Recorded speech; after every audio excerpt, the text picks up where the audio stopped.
जरा वो याद करे अपने विगत। मुझे लगता है कि 25 से 30 दिन पहले इनका एक कार्यक्रम हुआ था बापू सभागार में, पान ताती सम्मेलन, याद होगा? नहीं याद है तो मैं याद दिला दूं। 5000 का सीटिंग अरेंजमेंट है साहब, आपके यहाँ 100 लोग भी नहीं जमा हो पाए। मंच पे आपके जितने नेता थे वही थे। सच्चाई यह है कि बिहार की जनता अब समझ रही है कि बिहार की जनता के लिए कौन काम करने वाली पार्टी है, कौन अपने वादे। चीखने से, चिल्लाने से, मंच लगाने से आपके पास में कार्यकर्ता और आपके यहाँ जनता आपके भी भीड़ में नहीं आएगी। बिहार में कहाँ था वो? तो जेडीयू के बगल में नहीं था, तब कौन सा अपशगुन लग गया? देखिए, अपशगुन यह है कि आप बीजेपी पार्टी के प्रदेश अध्यक्ष हैं। पनोरमा ग्रुप, जो सोचता है वो करता है। नमस्कार, आप देख रहे हैं भारत लाइव और मैं हूं हमजा अब्बास। देखिए, जैसे जैसे चुनाव नज़दीक आ रहा है वैसे वैसे सारी सियासी पार्टियां जो हैं वो आवाम को ये गिनाने में लगी हुई है कि वो कैसे कैसे उन्होंने उनके लिए काम किया है और कैसे वो उनकी हिमायती हैं। इसी को लेकर के बीजेपी ने कल अंबेडकर समागम का आयोजन किया था, जिसमें पूरे बिहार से दलितों को जो है बुलाया गया था, ये बताने के लिए कि केंद्र सरकार जो है उनके लिए क्या कर रही है और आने वाली जो चुनाव है उसमें भाजपा को बहुमत के साथ जिताएं। और साथ ही साथ इसी को लेकर बीजेपी ने जेडीयू के ऊपर बड़ा हमला किया और कहा कि हम लोग जेडीयू के बगल में प्रोग्राम कर रहे हैं, इसीलिए बारिश ने हमारे प्रोग्राम को खराब कर दिया, हम लोग के लिए अपशगुन हो गया और नीतीश कुमार जो कि पलटासन हैं उनको पलटने का काम करेंगे और 2024 और 25 में भाजपा की सरकार बनाने की काम करेंगे। इसी पर हमारे साथ बात करने के लिए जेडीयू की प्रवक्ता अनुप्रिया हैं। कैसे देखती हैं मैम इसको? देखिए, मैं बीजेपी के प्रदेश अध्यक्ष सम्राट चौधरी जी को मैं कहूँगी कि थोड़ा वो याद करे अपने विगत। मुझे लगता है कि 25 से 30 दिन पहले इनका एक कार्यक्रम हुआ था बापू सभागार में, पान ताती सम्मेलन, याद होगा? नहीं याद है तो मैं याद दिला दूं। 5000 का सीटिंग अरेंजमेंट है साहब, आपके यहाँ 100 लोग भी नहीं जमा हो पाए। मंच पे आपके जितने नेता थे वही थे। सच्चाई यह है कि बिहार की जनता अब समझ रही है कि बिहार की जनता के लिए कौन काम करने वाली पार्टी है, कौन अपने वादे को पूरा करता है, कौन काम की बात करता है और कौन मन की बात करती है। चीखने से, चिल्लाने से, मंच लगाने से आपके पास में कार्यकर्ता और आपके यहाँ जनता आपके भी भीड़ में नहीं आएगी।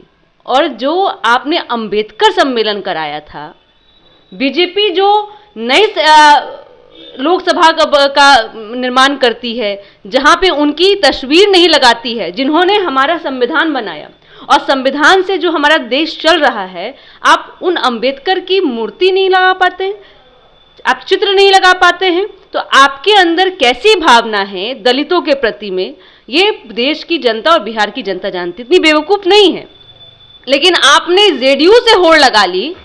जेडीयू की भाई जो जिस तरह से मैं कहती हूँ 2.5 लाख लोग यहाँ पे उस कार्यक्रम में मौजूद थे, उस भीड़ को देख के घबरा गए सम्राट चौधरी। देखिए, उनके कंधे पे जो एक जिम्मेदारी मिली है ना, वो बहुत बड़ी जिम्मेदारी है। डूबती नैया जो डूब चुकी है, बीच मझधार में फंसी है, अब उसको निकालने का प्रयास ना अमित शाह निकाल पा रहे हैं, ना नरेंद्र मोदी निकाल पा रहे हैं। निकाल पा रहे होते तो 2015 में जब हम महागठबंधन में लड़ रहे थे, जो इनके साथ नहीं चुनाव थे, ये हमारे साथ नहीं थे, तो चमकता हुआ चेहरा था पूरे देश में, सितारा था पूरा भाजपा के लिए, एक ऐसा मिसाल कि मुझे लगा कि अब तो ये देश ही नहीं विदेश में भी अपना परचम लहरा देंगे। लेकिन 15 में इनकी रथ को रोक दिया हमारे माननीय मुख्यमंत्री नीतीश कुमार जी ने और लालू प्रसाद यादव जी ने मिलकर के। तो अब 15 वाला जो इतिहास दोहराने जा रहा है इंडिया अलायंस 2024 में, और वही इंडिया अलायंस जो महागठबंधन बिहार में है, जो दोहराएगा यहाँ पे, इनके रथ को नहीं आने देगा। तो ये बीजेपी अब समझ नहीं पा रही है। सम्राट चौधरी के लिए बहुत विकट परिस्थिति है। और जो कहते हैं कि बीजेपी के जो अशुभ हो गया, तो साहब शुभ बापू सभागार में कहाँ था? वो तो जेडीयू के बगल में नहीं था, तब कौन सा अपशगुन लग गया? देखिए, अपशगुन यह है कि आप बीजेपी पार्टी के प्रदेश अध्यक्ष हैं, जिसका अपना कोई जराधार नहीं, जिसके अपने कार्यकर्ता नहीं है। मैं इसलिए बोल रही हूं कि इन्होंने अपने पार्टी के कार्यकर्ता इनके जुट नहीं पा रहे कि इनको क्या देना चाहिए, नहीं देना चाहिए। भीड़ नहीं जुटी, आखिर कार्यकर्ता नहीं है तब तो भीड़ नहीं जुटी ना। आप पटना जैसे शहर में कह रहे हैं, जहां आपके कितने एमएलए हैं? पटना में सिर्फ आपके बीजेपी के एमएलए हैं, हमारी पार्टी जेडीयू के एमएलए नहीं है। लेकिन पटना शहर में अगर आज भी कार्यक्रम होता है तो 2.5 लाख लोग बिहार से यहाँ जुटते हैं और इनके यहाँ 100 लोग भी नहीं जुट पाते हैं। बीजेपी ये कह रही है कि असली अंबेडकरवादी वही लोग हैं, बाकी जो हैं वो सिर्फ दिखावा करते हैं और मौका आते ही पलट जाते हैं। नहीं, आप अंबेडकर होने का क्या आप परिणाम देते हैं? अगर आप रिजल्ट की बात करते हैं और सर्टिफिकेट की बात करते हैं तो आप देखिए कि आपके यहां कमिटी में कितने दलित हैं, आप कितने दलितों को आप एमएलए के टिकट देते हैं, आपके यहां कितने मंत्रिमंडल में आपने दलितों को शामिल कराया है। और रही बात हक की, मैं बात करूंगी, जो आज के डेट में देश में कैसी योजनाएं आपने बनाए हैं कि जहां पे एससी एसटी लोगों को आपने हटा दिया है। आपको बापू मैं जगजीवन से राम जी की जो चली आ रही एक स्कॉलरशिप थी, छात्रावास योजना था, उसको नाम बदल दिया। किस लिए? क्योंकि वो दलित थे, उनके नाम के आगे बाबू लगा हुआ था। तो बाबू शब्द जो है ये दलितों के नाम के आगे नहीं लग सकता है, इसलिए आदरणीय प्रधानमंत्री मोदी जी ने उस योजना को बंद कर दिया है।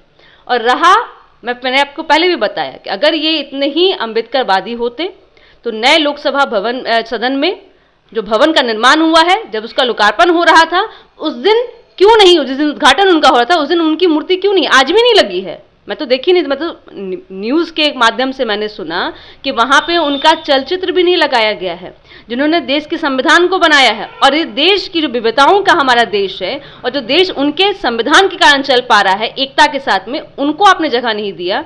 तो ये छलावा जो है, ये आपकी दोहरी नीति है, ये बिहार की जनता और देश की जनता समझ रही है। भाजपा कह रही है नीतीश कुमार पलटासन है, उनको पलटने का काम करेंगे 2024 और 25 में। देखिए, कल मैंने सुना उनकी बातों को, जो पिताजी के जमीन पे अपने महल को बनाए हुए हैं और परिवारवाद की बात भी करते हैं, और उन्होंने कहा कि पलटासन उनका इतिहास उतना लंबा नहीं है राजनीतिक, जितना माननीय मुख्यमंत्री जी का कार्यकाल है या उनके जीवन उनकी है। भाजपा अगर प्रथम बार अगर सत्ता में आई थी ना, तो माननीय मुख्यमंत्री जी की देन थी। मैं उनको याद दिला दूं, 133 सीट पर लड़ी थी बीजेपी 2005 में, और मात्र उनको 102 पे लड़ी थी और मात्र 55 सीट पे ही चुनाव जीती थी। वही माननीय मुख्यमंत्री जी का चेहरा था तब।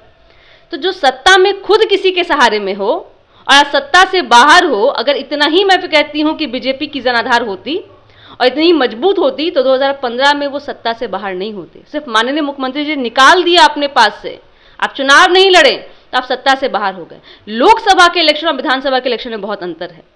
बिहार की जनता जब एक अपने प्रदेश के नेता के रूप में देखती है तो उनको देखती है जो बिहार के हित में हो, जो महिलाओं के हित में हो, जो युवाओं के हित में हो सके, क्योंकि हमारा जो नारा है वही है कि न्याय के साथ विकास, हम अन्याय नहीं करते हैं।